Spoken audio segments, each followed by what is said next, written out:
Bom, Denise do projeto Remama, bacana, tive lá no festival, vi as meninas. Na verdade é um projeto que abrange não só o grupo de vocês, mas outros grupos de vários lugares do Brasil. E depois conversando com a médica, com a preparadora, né, com a fisiologista, a gente conversou bastante, ela explicou como é que funciona, mas eu quero agora saber de você, a tua história. A tua história realmente é que impacta e que, afinal de contas, você também é uma das responsáveis pelo Remama, né? Então eu quero que você relate a tua experiência como, digamos, sobrevivente, seria esse o termo, né? Vocês não gostam muito, mas é como você se refere, e aí você vai passar essa experiência para as pessoas poderem entender o que é o projeto e a conscientização, que é o objetivo primeiro, né? Exatamente. Bom, primeiramente, obrigada por dar essa oportunidade para a gente falar também sobre o programa Remama, que assim revolucionou as nossas vidas, na verdade, né? E assim, a gente não imaginou que a experiência com o câncer fosse nos trazer tantas experiências tão ricas e tantas coisas boas, né? Parece até contraditório, né? Mas assim, eu acho que ressignificou muita coisa para a vida de todo mundo dentro do grupo, né? Bom, a minha experiência foi assim, eu trabalhava como secretária, fazia um curso de gastronomia, me formei, e queria muito trabalhar na área porque eu sou da parte da confeitaria artística, eu curto muito essa parte, então trabalhava com coisas pequenininhas, então sempre curti isso. Acho que a herança da minha avó, que era cozinheira também, né? E ela trouxe esse sentimento gostoso, né, pra gente. Aí o que acontece? Eu saí dessa empresa onde eu trabalhava como secretária e comecei a trabalhar por conta. Aí fiquei sem convênio. E durante esse tempo que eu fiquei sem convênio, deixei de fazer os meus exames preventivos. Foi mancada, eu sei. Eu sei e eu senti. E aí, num dado momento, eu comecei a fazer um tratamento para esterectomia, porque eu estava com sangramentos muito fortes, enfim, e conheci o Hospital da Mulher por essa eventualidade. Fui para lá, fui super bem recebida, e aí se optou então por fazer a esterectomia devido ao sangramento que eu estava com 3 miomas gigantes. Pediram vários exames pré-operatórios e entre eles os preventivos que eu não havia feito. Dentre eles então veio a mamografia com uma imagem suspeita. Pediram para fazer uma ultrassonografia e apareceu lá um nódulo diferente. Né? Ele não era redondinho, ele tinha algumas coisas diferentes e uma probabilidade de 95% de ser câncer. Aí eu ouvi essa história, tal, não queria colocar minha família em alerta, e aí então eu peguei e mantive isso meio em segredo em casa, só minha irmã sabia disso. E nós então, até o momento que a gente definiu que faria a cirurgia, quando definiu a cirurgia, eu contei em casa o que estava acontecendo. Quando foi isso? Isso foi em 2015. A biópsia deu inconclusiva e eu precisei, então, ir para a mesa de operação para a gente definir realmente o que aconteceria. Se fosse mesmo o câncer detectado ali, a gente ia optar ou pela cirurgia radical ou pela conservadora. A médica pelo me explicou. Aí fui para lá e eu lembro que depois que terminou a operação, a primeira coisa, acho que já instintiva, foi botar a mão em cima do peito para saber se ele estava ali ou não, né? E, por incrível que pareça, o médico estava na sala nesse momento que eu acordei. E aí ele já me falou que realmente era um câncer, mas que eles tinham já tirado todo o tumor e tirado uma área de segurança, mas que eles haviam preservado a minha mama. Essa é uma situação para a mulher complicada, porque afinal de contas é aquele medo da mutilação, né? Sim. Aquele medo não só, né, da vida, né, de perder a vida, mas a mutilação, acho que para a mulher essa é uma experiência, é como se o mundo desabasse, né? Então, sim, eu imagino, a primeira reação é ver se ainda estava ali. Claro, a gente imagina, né, para quem tem mulheres nas suas vidas, como sim, nós temos, a gente entende perfeitamente, né? E a gente percebe que você se emociona, porque é duro, né? Não, é. E aí? Porque assim, é uma situação na qual você cai de repente que muda o rumo da sua vida totalmente, né? Porque você sabe que dali em diante nada mais será como antes. E na verdade, o futuro de todo mundo, ninguém sabe como será daqui a 2 minutos. Mas aquilo que se depara, que pode acontecer a partir daquele diagnóstico, te dá uma postura diferente, né? E aí você precisa fazer uma escolha, né? Fala assim, eu escolho viver ou eu escolho me deixar abater pelo que aconteceu, né? E aí, o que nós temos hoje? A gente tem a ciência, a gente tem os meios possíveis para hoje e existe a nossa disposição de se tratar ou não. Assim, bom, eu me disponho, eu vou me apresentar para o tratamento existente e o que tiver que acontecer, vai acontecer, né? Eu estou à disposição. E comecei a fazer então o tratamento, fui operada no Hospital da Mulher, como eu te falei, em 2015. Tudo isso que aconteceu foi de novembro a dezembro de 2015. Olha o espacinho. Dia 15 de dezembro eu operei. Dia 4 de fevereiro, que eu soube tempos depois que é o Dia Mundial de Combate ao Câncer, começou o meu tratamento lá no ICESP. Foi a minha primeira entrevista dentro do ICESP. Aí foi definido todo o padrão de tratamento que aconteceria, né? E aí eu fiz 12 sessões de quimioterapia, que o pessoal fala, né, leigamente, né, das quimioterapias brancas e vermelhas, né? Então eu fiz 4 vermelhas e fiz 8 brancas. Fiz também 33 sessões de radioterapia, então 25 sessões abrangendo uma área no total, e 8 das sessões, só o local onde foi detectado o meu tumor mesmo, né? Tive radiodermite. Então, assim, coisas que você nunca ouviu falar sobre o câncer, né? Que você ouviu só falar daquela doença, a gente vai descobrindo na prática como acontece, né? Então, foi esse percurso. Eu nunca tinha ouvido falar das queimaduras, né? Fiquei sabendo, experimentando na pele, literalmente, né? Mas o ICESP, assim, em todo o tempo, muito cauteloso no tratamento com a gente, com todas as orientações. O ICESP tem a farmácia ambulatorial, então recebemos medicamentos. Eu recebi uma pomada alemã para usar em todo o tratamento. Isso para quem fala mal do SUS, cara, é uma coisa que não, a gente... é de arrepiar.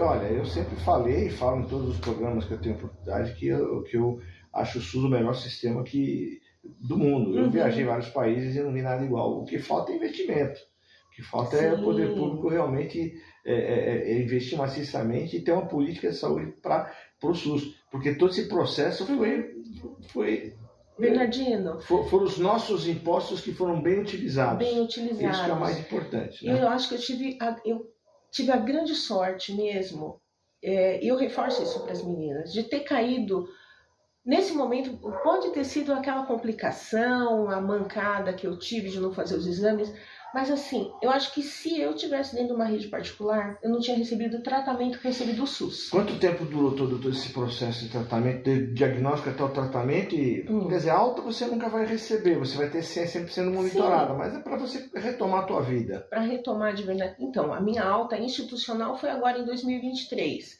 Então, de 2017...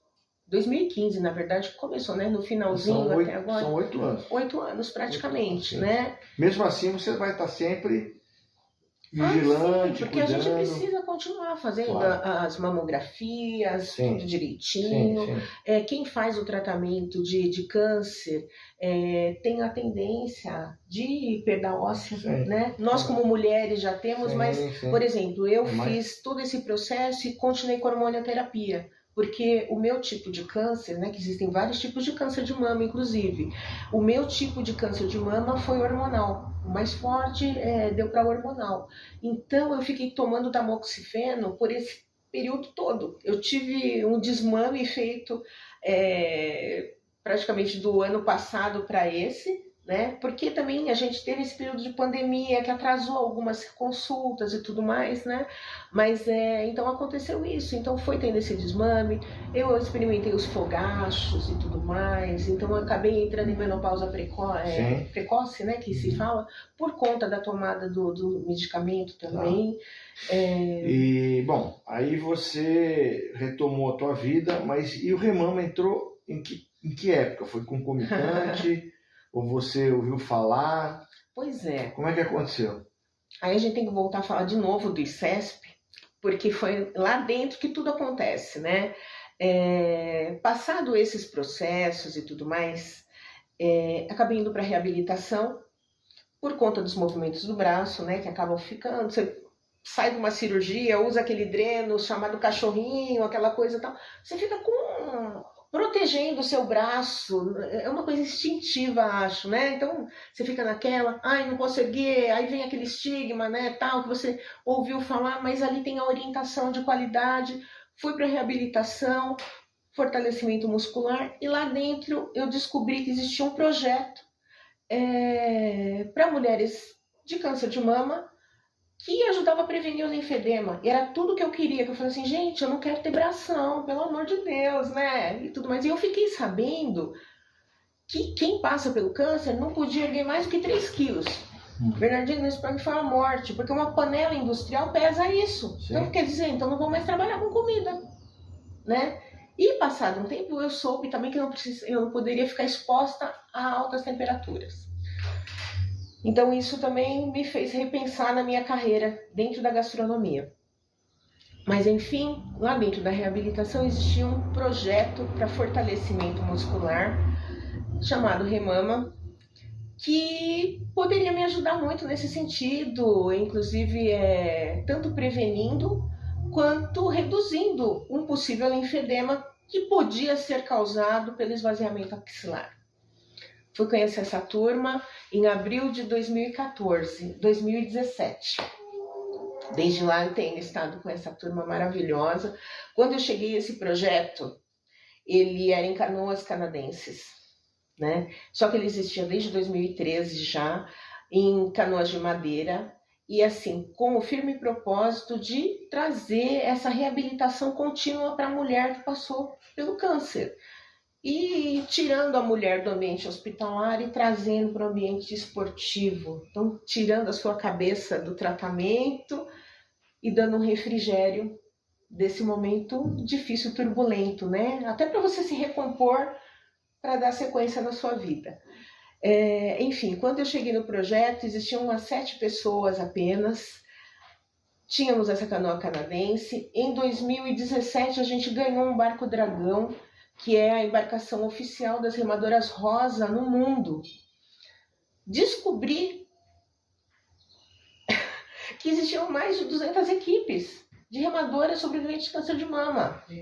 Jamais imaginei isso na minha vida. Eu acho que pouca gente sabe disso. Mas então mas é só caindo, entendeu, de paraquedas, que seja dentro de uma situação dessa, que você se dá conta, né? E aí o que a gente quer fazer? A gente quer contar para as pessoas desses benefícios, a gente quer que isso se expanda e que mais pessoas possam se tratar e ter ânimo para continuar, né? E eu descobri isso junto com essas mulheres, né? Porque nessas remadas todas, né? Quando a gente rema, e cada remada é celebrando a vida, então a gente diz que há vida após o câncer. E a gente se fortalece e tudo mais. E esse movimento vem crescendo muito. Então, mundialmente, são 290 equipes atualmente em todos os continentes, né? Um movimento que começou lá em 97, com remadoras que passaram por uma experiência de um fisiologista canadense, que eu creio que você vai falar sobre ele, sobre o Don Mackenzie. Sim. E que deu muito certo. E essas mulheres que passaram por essa experiência tiveram esse sentimento que eu vivi também, de querer falar para todo mundo sobre esses benefícios. Elas falaram assim, foi tão bom que a gente quer continuar, a gente não quer parar isso. E aí elas foram falar... A doutora Cristina já se referiu a ele. Incrível. Não, tenho certeza. Então, uma coisa bárbara. No Brasil, 20 equipes. Aqui dentro do Brasil, a gente tem o Remadoras Rosa do Brasil, que tem fomentado isso para o Brasil todo. tem sido uma coisa linda, várias equipes nascendo. Nós somos a segunda equipe inscrita no IBCPC, que é a organização internacional. A primeira foi o Canomama, e depois disso várias outras foram formadas. O Remama não é uma equipe convencional. O Remama, na verdade, assim, a equipe que nasceu de dentro do Remama são de mulheres que querem celebrar a vida, como todas as outras também, mas o nosso diferencial é que essas mulheres, na sua maioria, são do SUS. E como as mulheres do SUS teriam acesso a isso? Exatamente. Se você veja que todas as diferenças sociais que possam existir, nesse momento todas realmente se igualaram. Sim. Não só pelo drama, porque eu suponho que é como se o mundo caísse, né? Exatamente. Quando a mulher recebe o diagnóstico, mas também o depois, o tratamento, as consequências e depois o reagrupamento no Remama, em que eu conheci as meninas que vêm de várias partes da cidade. Exatamente. Né? De diferentes condições sociais. Umas vão de carro, outras vão de trem. E às 7h30 da manhã elas estão lá remando. Então isso é o que mais me impressionou, porque além da sociabilização, que é o esporte, que é o projeto em si, é o próprio processo, né? A própria situação que igualou a todas. Justamente. E essa é a mensagem que eu acho que você poderia passar, né, em relação ao Remama e em relação a você e todo o grupo das meninas que são maravilhosas. Acabamos entrando todas no mesmo barco, né? Literalmente. A doença nos colocou no mesmo barco, né? Exatamente. E a saúde nos mantém unidas, né? E então, quem que bolou esse nome, Remama? Bom, Remama, ele veio do... A doutora Cristina, lá no ICESP, pensou justamente em juntar, né? Remo e mama. Falou assim, então eles são autoexplicativo, né? Sensacional. Matou as duas coisas e quem lê já sabe do que se trata. Com a cor rosa fica...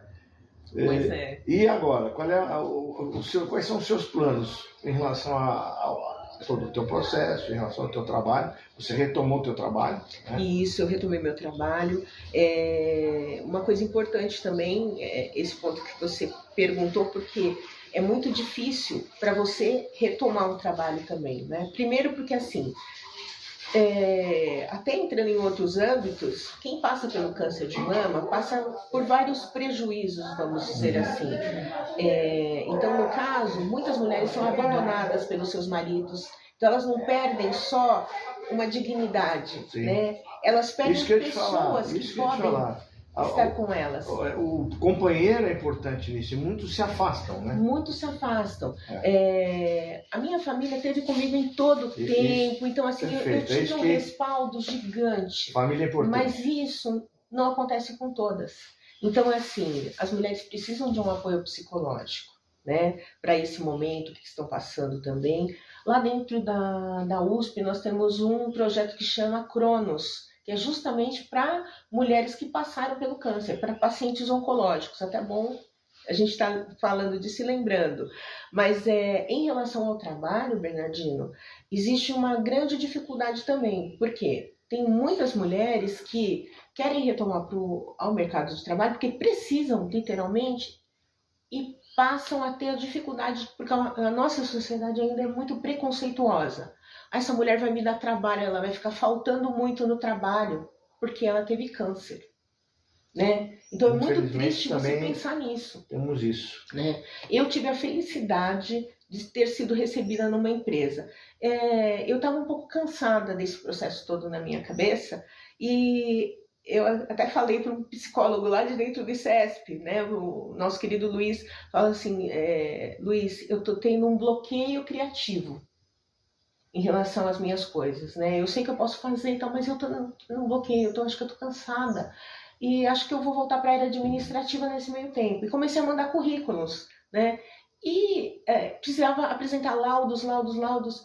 E você ficar provando que você ainda é capaz. E mesmo sendo capaz, você precisa ter um nível para ser alcançado, para poder ser admitido em alguns lugares, né? E eu tive uma felicidade de encontrar uma empresa muito séria e que leva muito a sério a inclusão social, né? E que me admitiu. Eu estou lá desde novembro do ano passado. Como é que é o nome da empresa? Importante a gente A empresa é o Senai. O Senai. O Senai, O Senai também faz um trabalho maravilhoso nesse sentido, né? E eu quero fazer até um vídeo, um programa com eles, pelo trabalho que eles fazem no esporte. Sim. E na inclusão das pessoas. Justamente. Né? SESC, Senai, SESI, todas essas entidades, elas realmente primam por isso, né? Realmente levar a sério esse lado social, né? Porque muitas empresas que fazem, mas não fazem.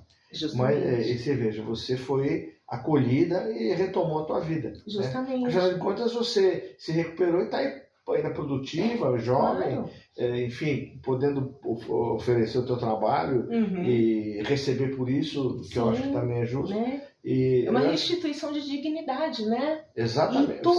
Isso precisa Você falou estar... tudo, é a dignidade, né? Porque a mulher já recebe a notícia e toma uma cacetada. Sim. Muitos companheiros se afastam. Aí perde o emprego. Pô, o que você vai fazer com essa pessoa? Não é possível, né? Exatamente. Aí a depressão é certa, né?